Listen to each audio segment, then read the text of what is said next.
The 48 laws of power. आज हम इल्म की बातें में द 48 लॉज ऑफ पावर में से लॉ नंबर 3 डिस्कस कर रहे हैं। राइटर कहता है कि कंसील योर इंटेंशन, अपने इरादों को छुपा कर रखें। पहला पॉइंट, राइटर कहता है कि concealment of intentions makes you powerful. इरादों को छुपा के रखना आपको ताकतवर बनाता है। Number 2, masking true intentions disarms the opponents.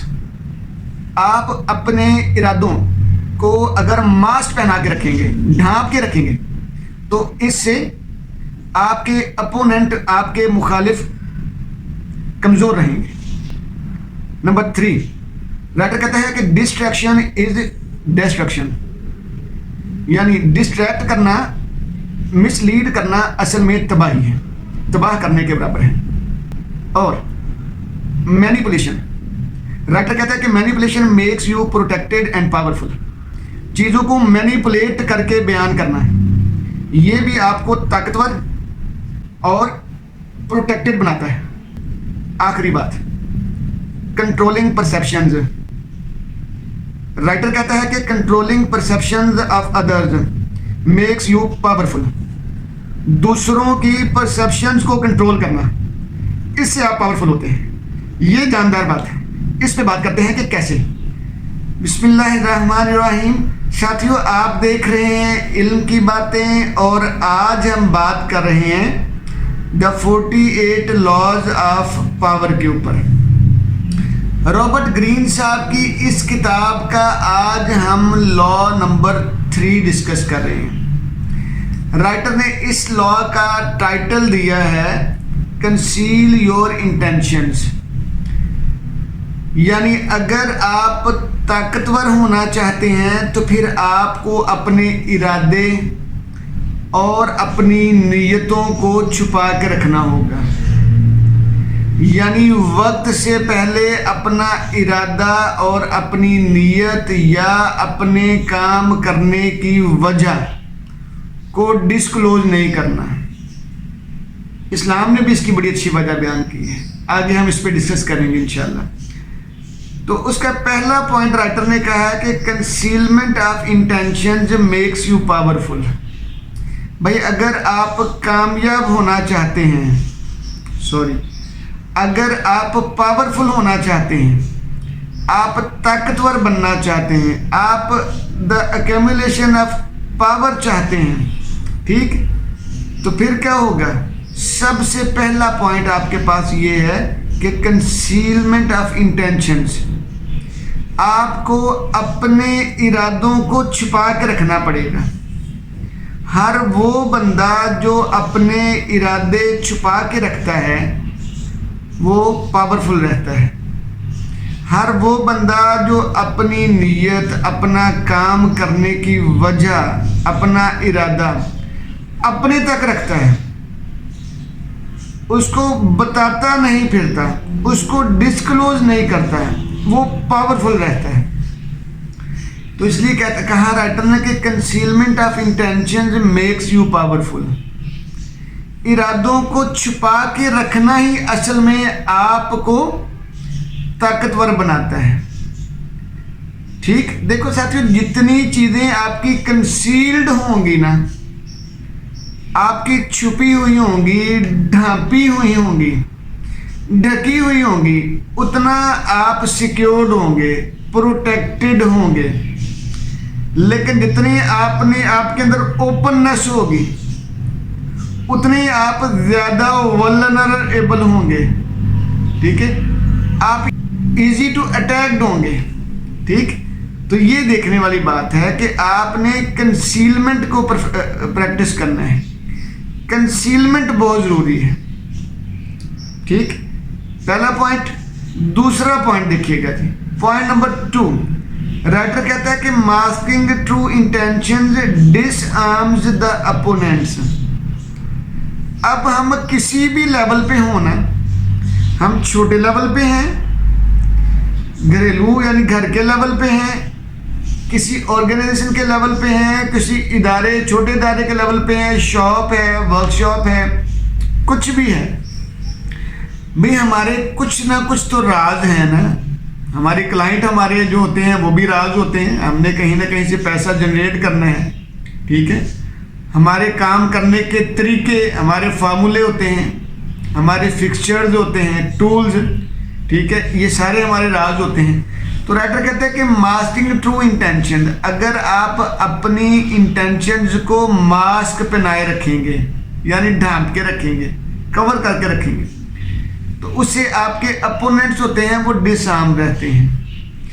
अब उनको पता नहीं चलता कि आप यार क्या करते हैं। यानी हम जानता हूँ, हम लोग आप आगे पीछे जानेंगे, हम भी जानते हैं। मैं ऐसे बहुत सारे लोगों को जानता हूँ कि जिनके ये ही नहीं पता होता कि यार वो क्या क्या काम कर रहे हैं और वो कहाँ कहाँ से पैसा कमा रहे हैं, कितने कितने काम कर रहे होते हैं। उन्होंने एक जगह पे इन्वेस्टमेंट की है, किसी जगह पे खुद काम करते हैं, कोई दुकान ली हुई है, ठीक है, किसी दोस्त के साथ शराकतदारी की हुई है, ठीक है। जब कभी उनसे बात करें तो वो बात अगर बरसरे जो तज़किरा वो बात आ भी जाए तो उसको गोल कर जाते हैं, ठीक।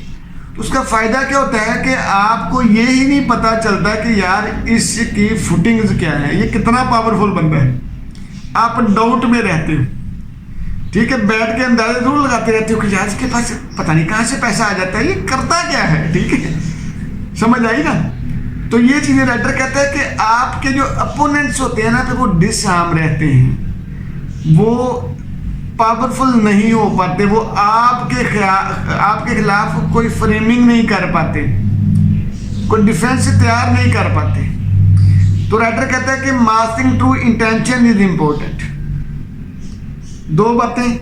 तीसरी बात, राइटर कहता है कि डिस्ट्रैक्शन इज डिस्ट्रैक्शन।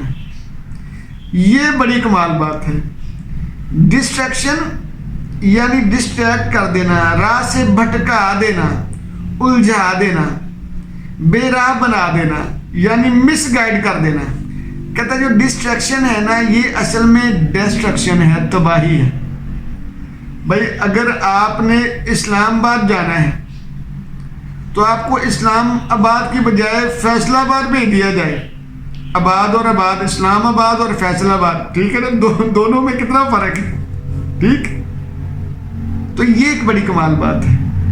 तो जब आप कहते हैं कि अगर आप पावरफुल बनना चाहते हैं ना तो फिर आपको डिस्ट्रैक्शंस का सहारा लेना होगा।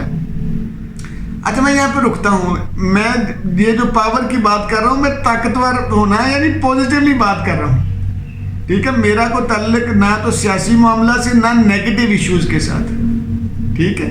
तो अब देखिए साथियों, कहते हैं कि डिस्ट्रैक्शन इज डिस्ट्रक्शन, यानी आप कोशिश करें कि चीज़ों को डिस्ट्रैक्ट करें, फैक्ट्स और हकायक को डिस्ट्रैक्ट कर दें, ठीक है। ये जो है आपके अपोनेंट्स को डिस्ट्रैक्ट कर देगी, उनको तबाह करके रखेगी, ठीक है। वो आपके खिलाफ कोई भी चारा जोई, कोई भी हिकमत अमली नहीं बना सकेंगे क्योंकि आपने उनको लीड ही गलत दी हुई है, ठीक है। आप बताएं कि जी मैं जा लाहौर रहा हूँ, ठीक है, लेकिन पहुंचे हो पे आप पिंडी हो, इस्लामाबाद हो, ठीक है। तो ये सूरत हाल है जी। है अगला पॉइंट नंबर 4 राइटर कहता है कि मैनिपुलेशन। अच्छा मैनिपुलेशन हमेशा हमने नेगेटिव ही देखी है ना, तो इसलिए नेगेटिविटी से बच के रहना है। मैनिपुलेशन कहता है makes you protected and powerful. Manipulation से आप प्रोटेक्टेड एंड पावरफुल रहते हैं।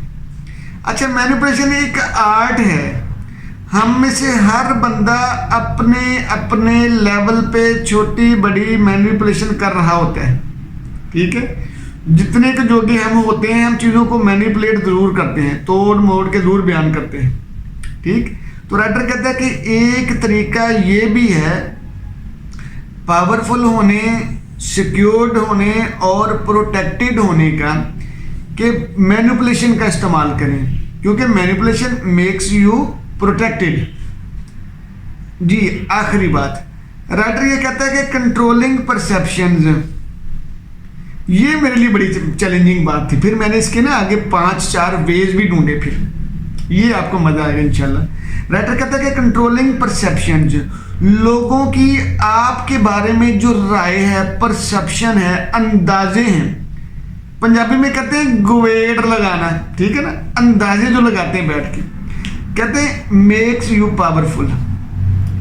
अगर आप लोगों के इरादों को, लोगों के अंदाजों को कंट्रोल करना शुरू कर दें, हाय हाय हाय, कैसे, ये बड़ी कमाल बात है, ठीक है। कहता है controlling perception of others makes you powerful, दूसरों की परसेप्शन को कंट्रोल करना, ठीक, ये बड़ी कमाल बात है। तो कहता है वो कैसे, देखिएगा, कहता है कि हमने अब इसके 5 वेज पहले डिस्कस कर लेते हैं कि लोगों की परसेप्शंस को कंट्रोल कैसे किया जा सकता है। लोग आपके बारे में जो अंदाजा लगाएं तो वो अंदाजा असल में आपके कंट्रोल रूम से जाए कि यार आप उनसे ये अंदाजा लगवा रहे हैं अपने बारे में, ठीक है। देखिए मसलन कहता है पहली बात, अगर आप लोगों की परसेप्शन जो आपके बारे में है उनको कंट्रोल करना चाहते हैं तो पहला तरीका ये है, कहते हैं फ्रेम नैरेटिव, बयानियां तैयार करें जी। तो नैरेटिव फ्रेमिंग पहला तरीका है, ठीक। नंबर 2 दूसरा तरीका, राइटर ये कहता है कि यूजिंग मिस डायरेक्शंस, मिसलीडिंग जो है ना, ये भी एक तरीका है लोगों की परसेप्शंस को कंट्रोल करने का। नंबर 3 कहता है कि कंट्रोलिंग एक्सेस टू इंफॉर्मेशन, जब आपके पास इंफॉर्मेशन की भरमार होगी तो आप उनको कंट्रोल कर सकेंगे। जब आप कंट्रोल कर सकेंगे तो आप परसेप्शंस को चेंज कर सकेंगे। हम देखते हैं आगे, देखिएगा इस पॉइंट को हम बयान करेंगे आगे।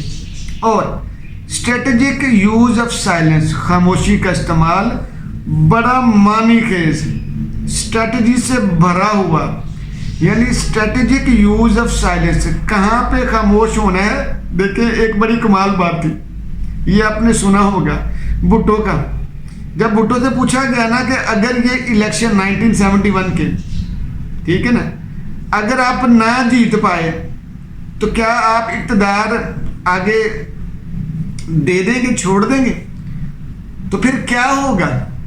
तो भुट्टो ने क्या कहा, भुट्टो ने कहा फिर दमादम मस्त कलंदर होगा। ये दमादम मस्त कलंदर क्या था भाई, ठीक है, ठीक है। तो ये एक मीनिंगफुल जो है ना वो मिसलीडिंग थी, ठीक है। आगे देखिएगा, प्लांटिंग फॉल्स एजम्पशंस, कहते फॉल्स एजम्पशंस को भी प्लांट करना।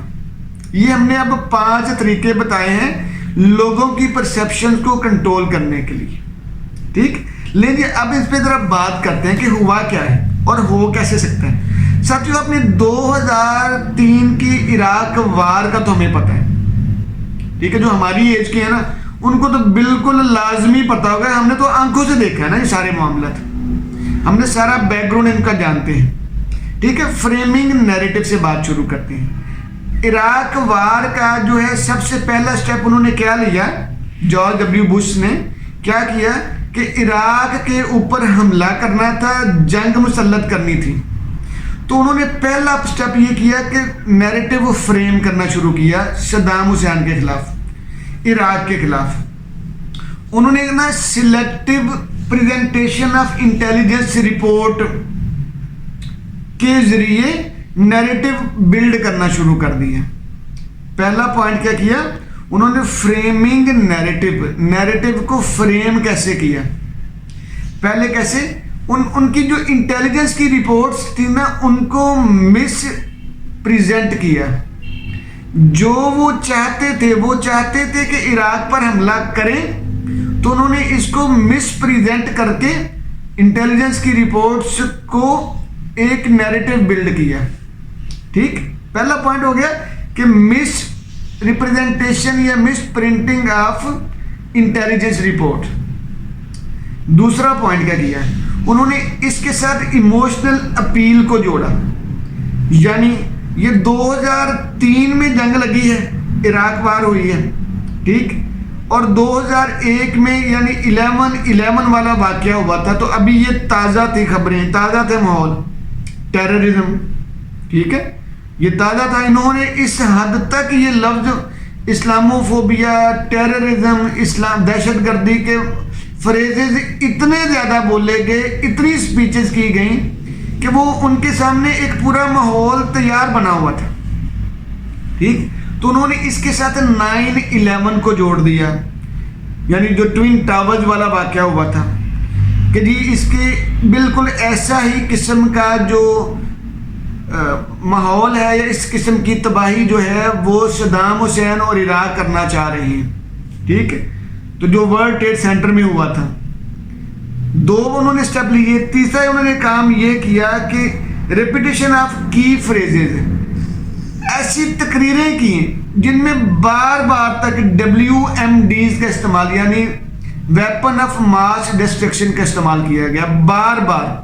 यानी इनके पास जो है वो वेपन ऑफ मास यानी बड़े लेवल की बड़े पैमाने पर तबाही के इनके पास वेपन है, कीमियाई हथियार, ये अल्फाज बोले गए थे कि इराक के पास कीमियाई हथियार हैं जो बड़े लेवल की तबाही कर सकते हैं। ठीक, तो इनको क्या कहा गया, इमिनेंट थ्रेट है, ये टेररिज्म है, ये टेररिज्म को बढ़ावा दे सकते हैं। तो फिर आखिर में क्या हुआ, आखिर में उन्होंने कंट्रोलिंग द मीडिया, उन्होंने मीडिया को इस हद तक कंट्रोल किया, मीडिया में इस तरह की स्पीचेस लॉन्च की गई, इस तरह का नैरेटिव बिल्ड किया गया, इस तरह के फ्रेज बोले गए, बार बार ऐसे अल्फाज बोल के पूरे नैरेटिव को फ्रेम किया। और क्या किया, इराक की वार को उन्होंने पॉसिबल बनाया।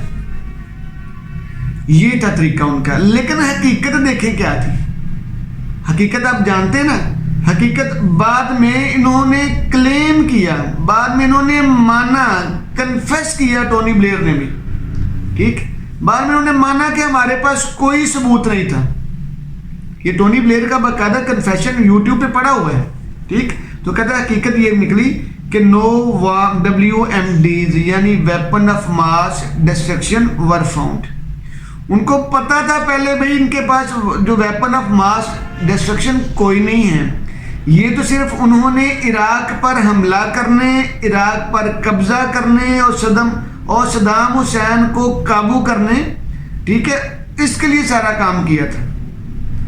तो साथियों ये है फ्रेमिंग नैरेटिव, और ये तरीकाकार है किसी भी चीज को, किसी भी मामले को कैप्चर करने का। ठीक, तो राइटर कहता है कि जब भी आपने पावरफुल होना है ना, तो ये जो आज हमने तरीके बताए हैं ये तरीके बड़े अहम हैं।